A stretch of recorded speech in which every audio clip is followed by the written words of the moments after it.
Hello everybody, hope you're doing really well. I'm with the wonderful Paul, part of the Phoenix History team, as you probably are well aware of by now, and obviously the wonderful, exquisite, I've got to say that, as what we keep joking about, the wonderful Sophie. Hi everyone. We're probably going to chat a little bit today.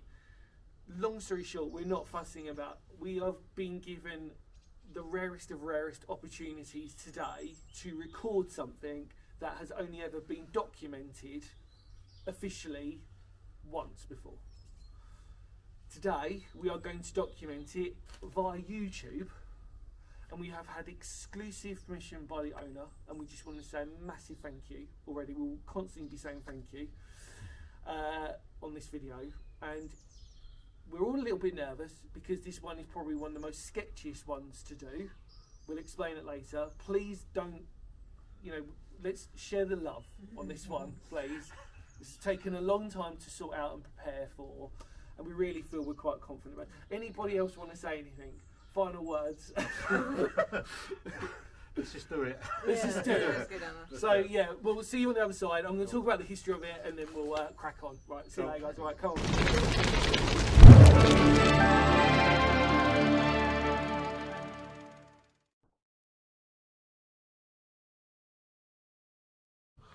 Well, everybody, welcome back.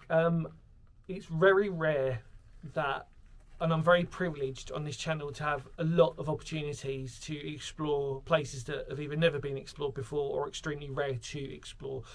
And this is really an ode to everybody else who has allowed me access before into these fantastic locations, from medieval tunnels to lime kilns to air raid shelters and bunkers included. But I've got to say that actually, as of recording, this might be one of the most incredible opportunities that I've ever been given. It's very dangerous, and it's not for the faint-hearted, and we are hopefully as prepared as we can be under the circumstances. And obviously through my years of exploring, and obviously with the people that I've brought with me today, we're all very trusting, and we're nervous. We are nervous on this one, and I've got to sort of share that with you all, because it's important that when we do these types of things to sort of put the realistic sort of element into this sort of one for a change. But let me talk about the history on this one. So this was built in 1940, and it was one of 5. Obviously, you check out the links below. I've managed to record 2 of the other 5, which was sarre, Brigade Headquarters, and Southeastern Command's quarters, Monty's Hideout, as it was known in Reigate. And the other 2, apart from where we are today, was Tunbridge Wells Broadwater Down, which, as we know, and as I know because I'm local to the area, is flooded, and I've never recorded it for the fact that it's always been flooded. What's the point, in my opinion, on that respect, unless it does sort of change at some point?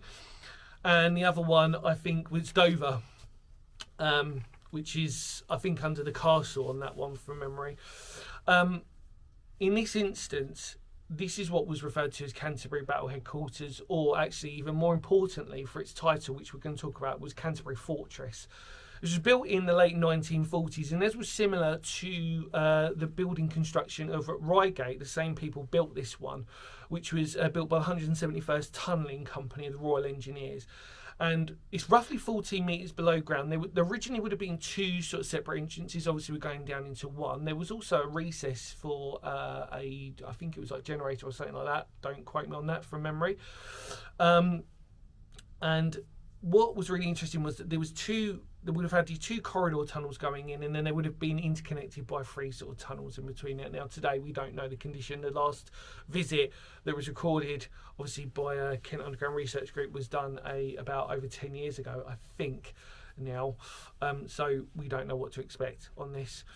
What makes it, why it was also referred to as Canterbury Fortress was originally, this was actually quite heavily protected. It would have had 2 machine gun emplacements and a 6-pound anti-tank gun that was also situated on. We're actually quite high up on Canterbury, actually pretty much overlooking the cathedral. And it's just an incredible opportunity to do this. I appreciate everybody out there will probably, they'll have your own opinions as to sort of like the safety factor, what we're doing, etc., etc. But we have to understand I've been doing this for a very, very long time, and I've got to trust my instincts on what I feel is dangerous and what isn't.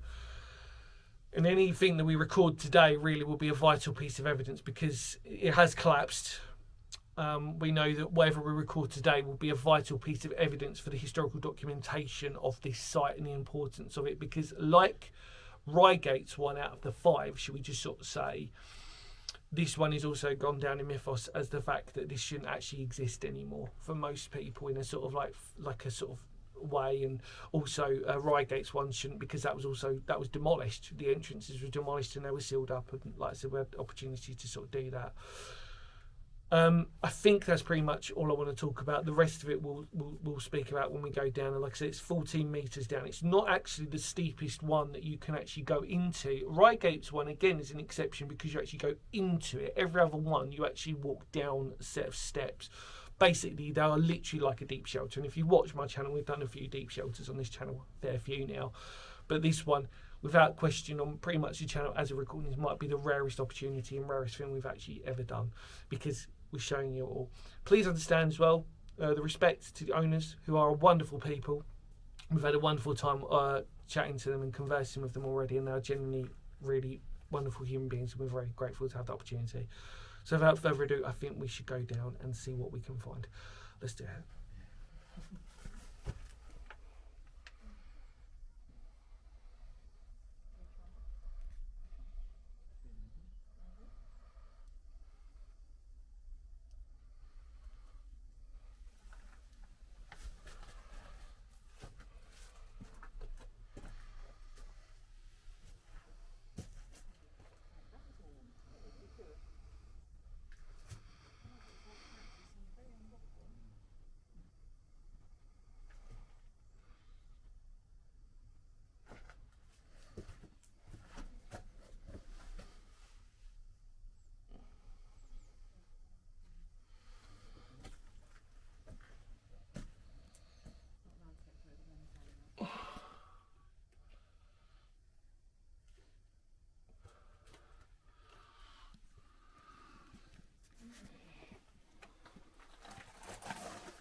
Well, everybody, I'm surprised and just, I don't know, I feel incredibly lucky, but it's going to be interesting what I'm about to show you.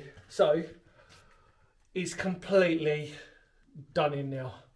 The only thing that now survives is just this entrance corridor, the stairwell. Like I said, there was one of two of these originally. The other one's been long buried. What we'll do is after this, we'll take you up to the top so you can have a look for yourselves. But this is it. And when I came down here, I was shocked because although it's Kent Underground Research came here over about 10 years ago, in fact, this is a little bit of their remnants, was as we walk through, yeah, it's caved in. The whole thing. This is the last remains of Canterbury Battle Headquarters. So there was some structural problems to begin with from the outset of this one anyway. We know that was in the records. Then when Kent Underground Research Group came here, they obviously did their best to record what they could down here. And there was sections like this, so that it could only record certain amounts. Now, however, I'm saddened to say, but in an interesting way, got to look at the positives on this. That's it. It's done. No more.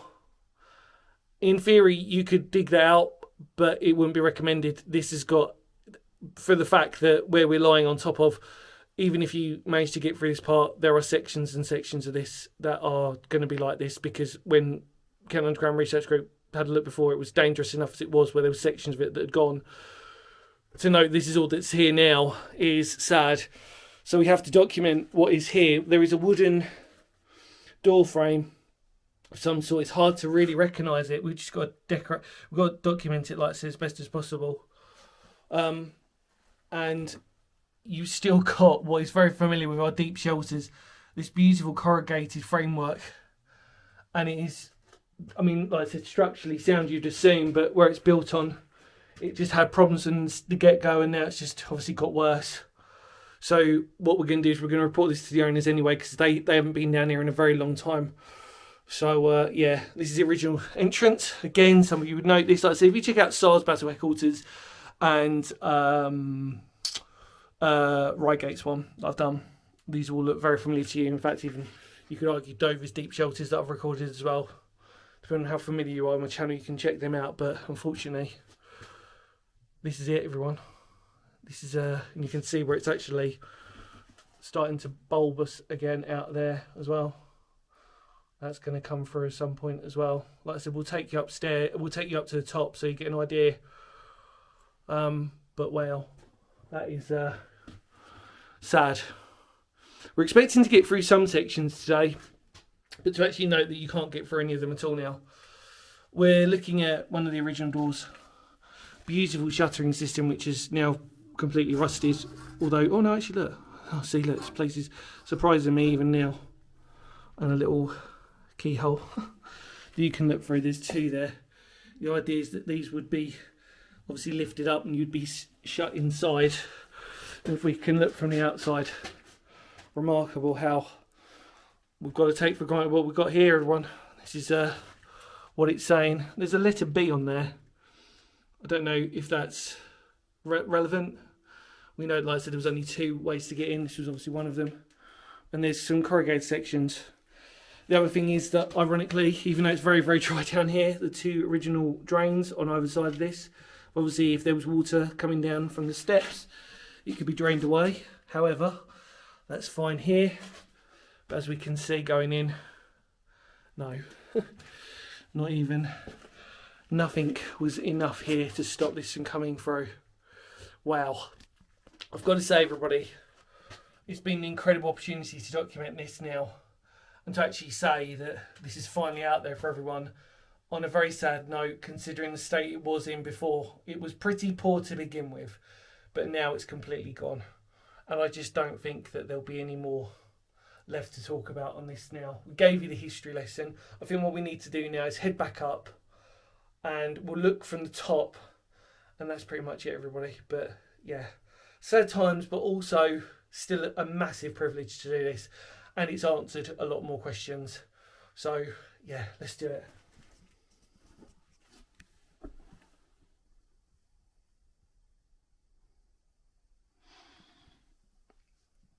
Just noting the cabling as well, everyone. Like I said, just trying to document it, what we can. But yeah, there's no way we'll be able to get through that. And like I say, it's just layers upon layers in there now. We know that because of when it was before. But yeah, one incredible privilege, genuine privilege, and I'm so grateful to have my friends Paul and my girlfriend Sophie, both Phoenix History members, to join me on this wonderful journey, to give me the support and the courage to do this, and especially the owner as well. So thanks to all of you guys. It was a genuine experience I won't ever forget in a hurry, even for the state of what it is. Let's go.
Okay.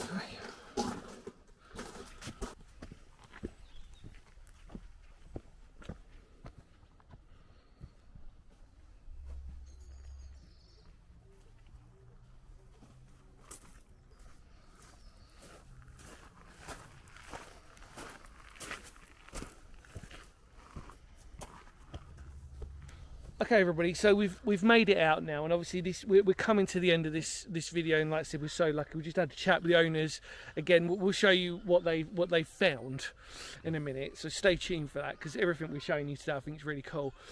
Paul and Soph, when I came here before, I had the opportunity to look above, and now you have as well.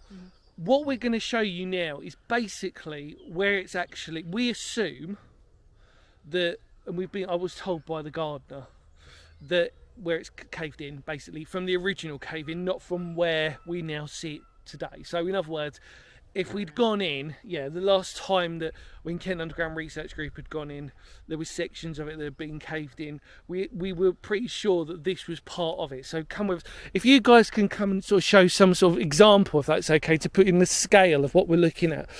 So basically now we're almost just adjacent from the centre of the deep shelter, and Soph and Paul are here just to sort of correlate the fact that you can see a dip by doing that. See, Paul's going to sort of come around, so it's just so we can show you on the camera that it gives you more of an idea of what we're looking at is a dip and where it's actually caved in from the top. There you go, mate. Thank you so much. Soph, do you want to walk in a little bit further for me, just so we can get a perspective as well? So, you can see now Soph and Paul both lying down in a dip. And if I bring you down, this is really what we've assumed and been told that this is basically where there was one of the caving collapses of the actual deep shelter itself, which is remarkable, which means that where we're at is on the left side of the deep shelter. And remarkable, like I said, there's no other trace above here. You wouldn't know that what you were standing on top of was a deep shelter. But remarkable to note that this is where we're at and this is what we're looking at. As Sophie rightly pointed out, which we've spoken about before, was that Sophie had mentioned that it's weird because we can't see a cave in from the top of the entrance. But it's still not the point. It's still fascinating as to what we're looking at. So, right, guys, I think what we're going to do is we're going to take a look at our final thing to end on. So let's go and do it. Get that on camera.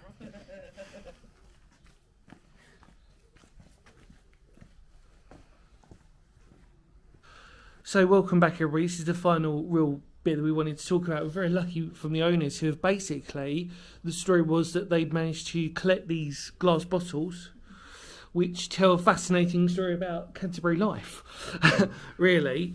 So what we wanted to sort of show you was that there's one that talks about Canterbury's Cooperative Society there. If you can sort of see that, let me just turn it round here.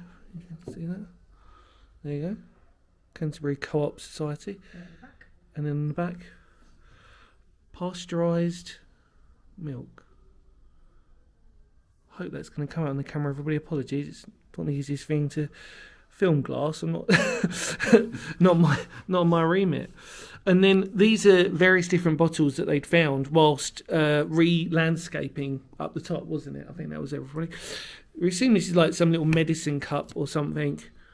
I remember I was saying actually to the owner, I used to have one of those where my mum would just put literal pills in that and just take them with your drink or whatever. And then there's one here which is AB. I'm not sure what that is, everybody, but we'll just assume that that's an interesting rarity there. AB, hopefully. Sorry everybody for the camera work, trying my best. And then this was the interesting one because the owner had said this is camp coffee and chicory. Let's try and get you in there. There we go. So it says camp coffee and chicory, which apparently, was it an American one, everybody? Can't remember. We said, no, this is Glasgow, but Scottish, sorry. So that was, I mean, I've never heard of that before with chicory, but fascinating nonetheless. But the fact that this is in a glass bottle, I mean, what a brilliant thing that took. I mean, there was rumours that these might have been. The reason why we're showing you these is not only because of what they found, but there was potential that we know that at one point, obviously when it was owned by the military, and we know that there's every chance that these could have dated from that time roughly. So it says Woodward Chemist London on that. How cool are they? I really mean that. They are beautiful finds. Either way, this whole area was very active, and this is the final one that's got some writing on it. I can't actually. What did that say on it? Langdale's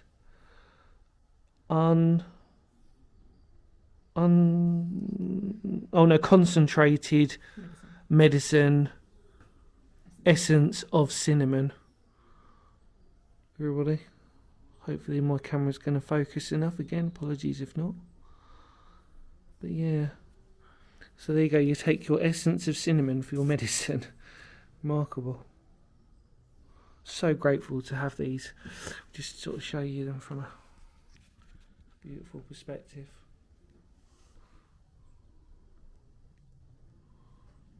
There you go.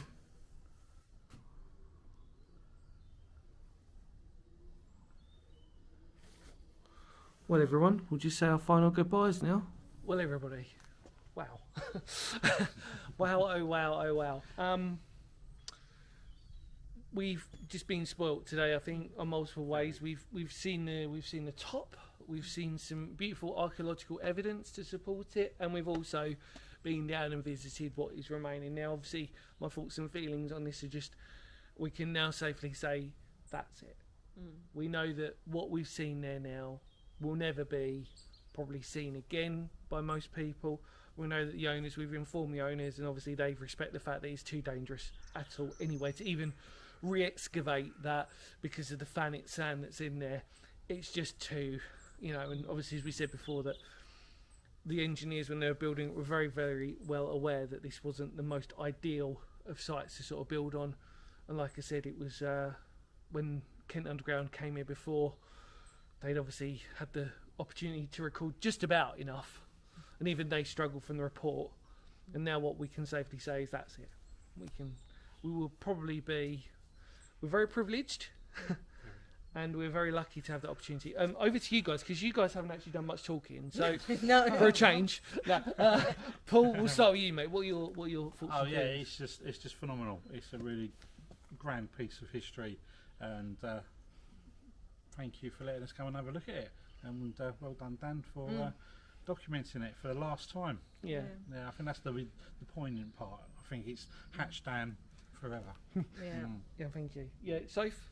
Exactly the same. Thank you to the owners. They've been absolutely lovely, welcoming and giving us all the extra little bits. And yeah, it's a shame.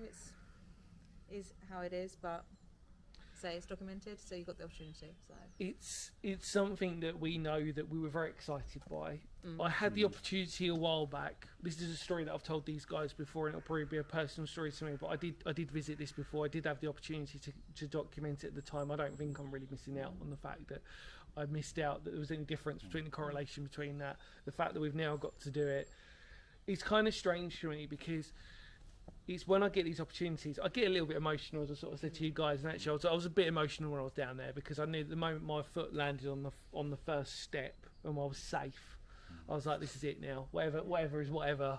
Now we get up to, and this is it. And like I said, I'm very fortunate on my channel that I've had so many unique opportunities, especially with Paul sometimes visiting with me, Sophie, and even when I've gone solo as well, and to see you amazing people out there. And I say, when these are permission visits, it's not just a thank you to these wonderful people, it's a thank you to the people previously who have allowed me the opportunity to visit as well. You're all amazing, wonderful people.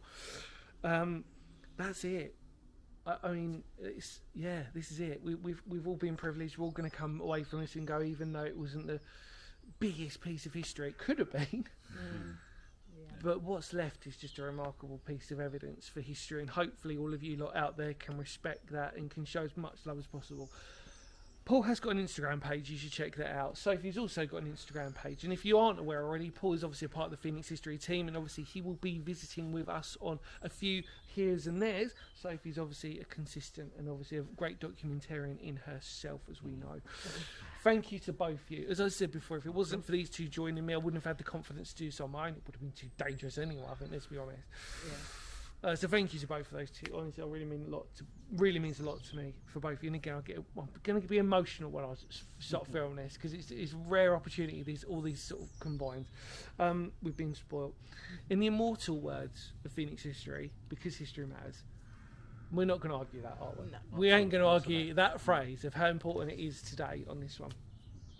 We will, of course, see y'all very soon on subsequent videos. Take care, everybody. Feel free to spread the word of the channel. As you know, it goes a very, very long way in supporting all of us, actually, now, and to motivating us to keep finding these unique places. As I said before, Phoenix history is not just about recording the places that all of you can go.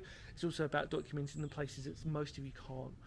So by supporting us, it just encourages us to keep doing that and to keep finding, keep doing the research and providing you some historical documentation on some truly rare sites. Take care, everybody. Much love to all of you out there. Shall we all? Ready? Kapow!